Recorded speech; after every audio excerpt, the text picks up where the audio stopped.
Gains. Gains. Yes. We should get everyone in the barracks.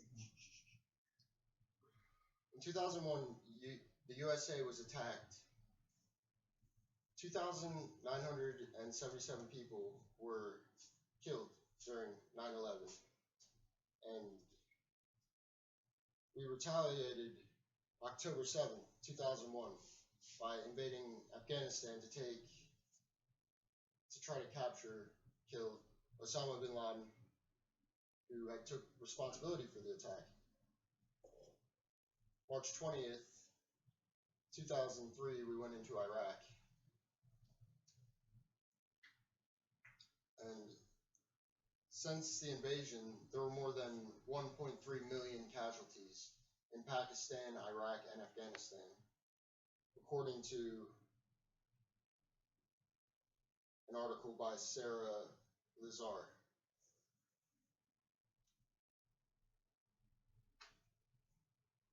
Katie Simmons said, "Violence never seems to be a solution to any problem.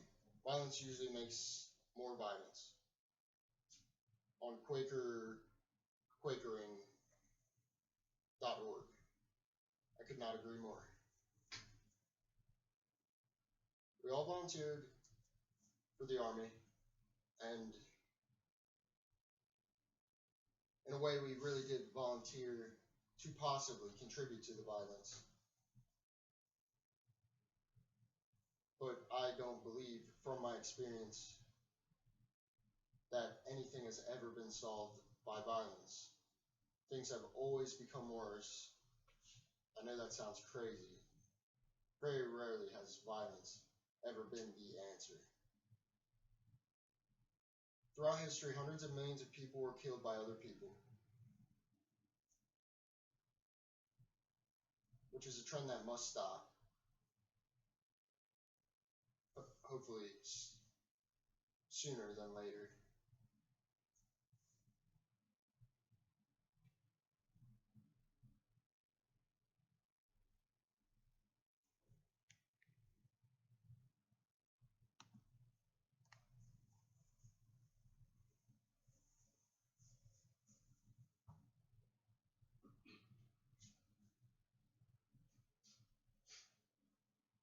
Around the time that the Cold War happened, China took North Vietnam's side, and America took South Vietnam's side.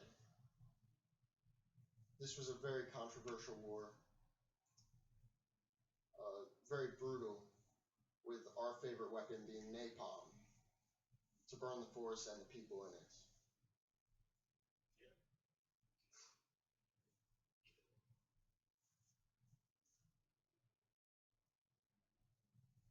This might seem extreme, like an extreme example, but it's true, and we did not ever accomplish the mission in Vietnam. We went there, they killed us, because of intelligent college protesters, young people, who said that that's messed up. The pressure was enough to convince leadership to pull us out of there. We eventually did pull out, and nothing was accomplished. We went there to fight communism, and we did not prevent the spread of communism. In fact, we adopted many communistic qualities after this war, believe it or not.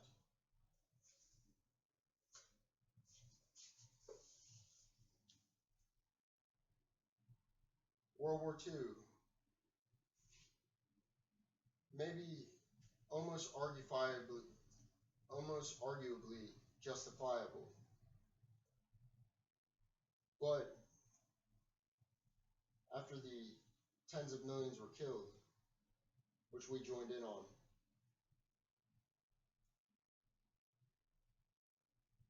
we did not achieve the goal to stop the spread of communism. And the idea that people had fought for our freedom is a silly lie too. because after every single war, Americans have become less free. We become less free because eventually we nationalized healthcare, nationalized schooling.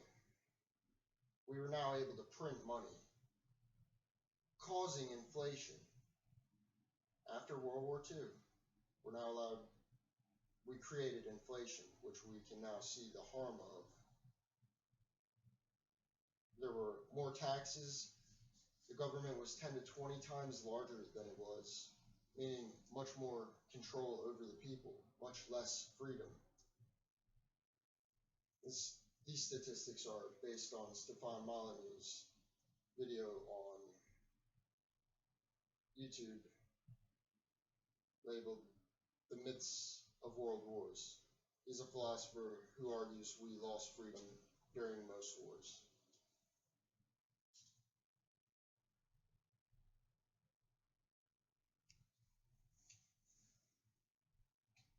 John F. Kerry said, "I saw courage both in the Vietnam War and in the struggle to stop it.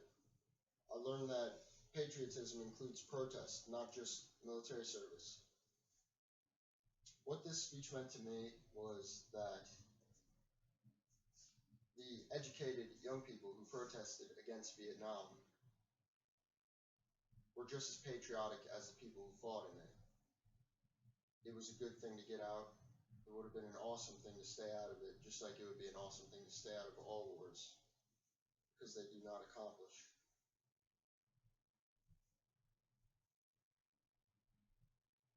At least inside of this country is safe, right? Wrong. In 2015, there were almost 400 fatal police shootings so far, according to WashingtonPost.com. This is an insane statistic. It gets crazier, though. To be fair, 80% of them were armed with weapons, as in they had a hammer in their hand, they had a gun, they had a knife, something. 59 of those people were not armed at all, which is inexcusable. It's unacceptable. People should not be afraid of the police. The police are supposed to protect them, but we have this culture that accepts violence. We accept violence through war, through our own country. We accept it from the people who are supposed to protect us.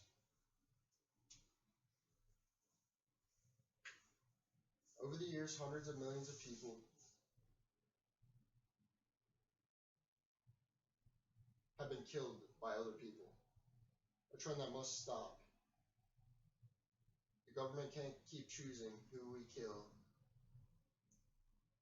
because we can't make that decision for other countries and other groups of people. Thank you. Yay!